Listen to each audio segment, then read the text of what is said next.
Cari aperitivati, torno a fare il boomer. In questa puntata non si canta come Bryan Adams.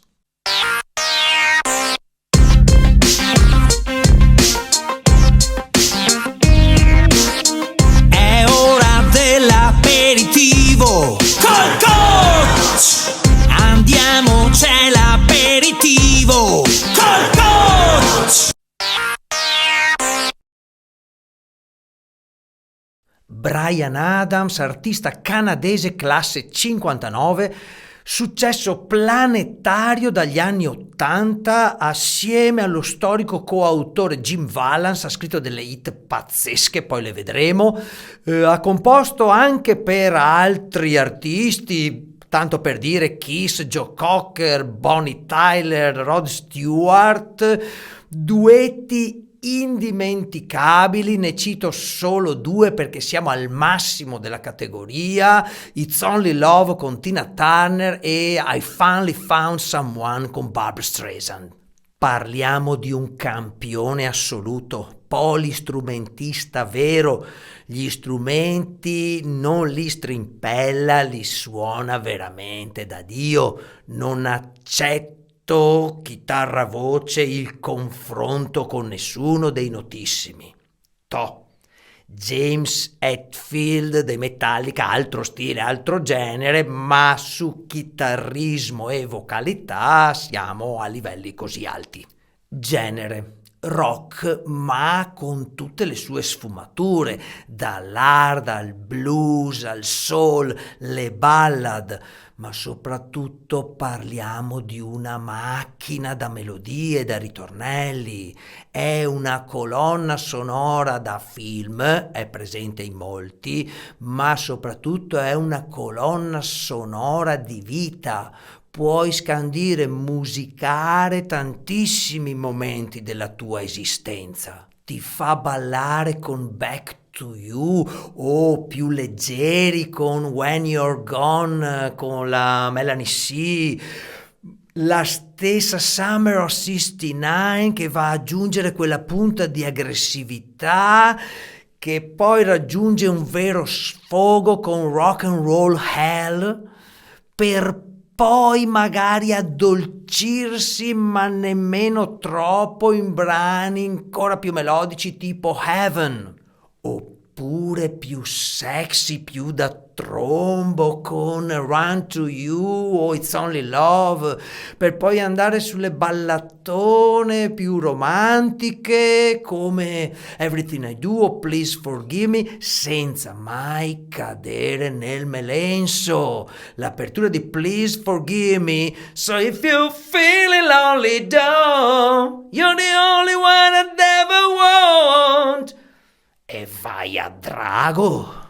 Anche i pezzi recenti, So Happy It Hurts, You Belong to Me, rock and roll vecchia scuola, Lynyrd Skynyrd, Creedence, magari più leggeri, ballabili, ma mantengono quella grinta, quella forza che ha nella voce una componente fondamentale. La vocalità di Bryan Adams, inconfondibile, caratteristica peculiare, la sua timbrica sabbiosa, un leggero sfiato con distorsione che ha da quando aveva 20 anni ad oggi, non è assolutamente peggiorata, in più ce l'ha più impercettibile anche nel parlato. Questo mi ha fatto ipotizzare, non ho una sua laringoscopia in mano, comunque il dottor Framartino appoggia la mia ipotesi, mi ha fatto ipotizzare un segno, una cicatrice, un sulcus sulla superficie della corda vocale, sulcus congenito, cioè c'è la denatura, che produce appunto suddetta sabbiosità. Questo non significa che chiunque abbia un sulco c'ha la voce di Bryan Adams, lui l'ha saputa gestire, mantenere, rendere artistica drastico ai massimi livelli quello che possiamo definire un leggero difetto di fabbrica. Ripeto, non è che questi segni sulla corda sono tutti uguali, non danno a tutti gli stessi risultati, c'è chi purtroppo necessita di intervento, ma parliamo di alterazione primaria del segnale dalla sorgente che lui ha reso in maniera stratosferica.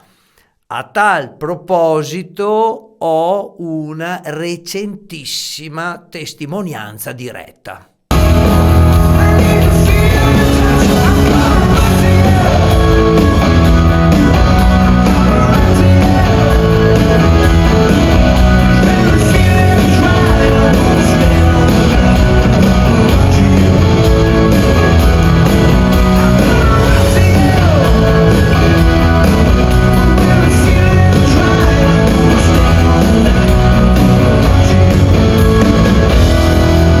Questo è il signorino a 65 anni. 2 mesi fa, forum di Assago. Il video l'ho fatto io.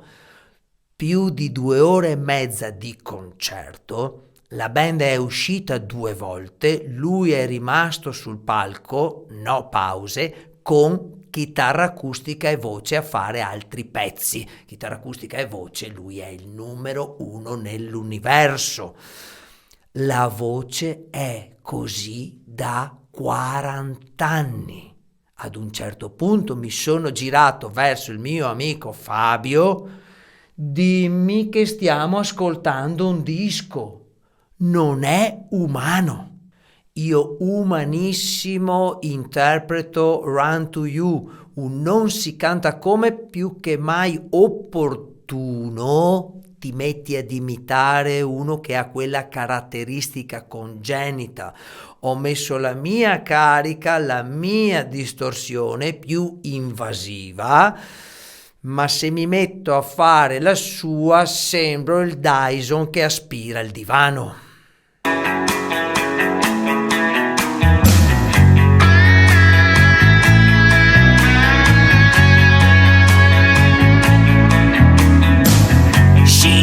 Says a love for me will never die, but never change if she's ever found out about you and I.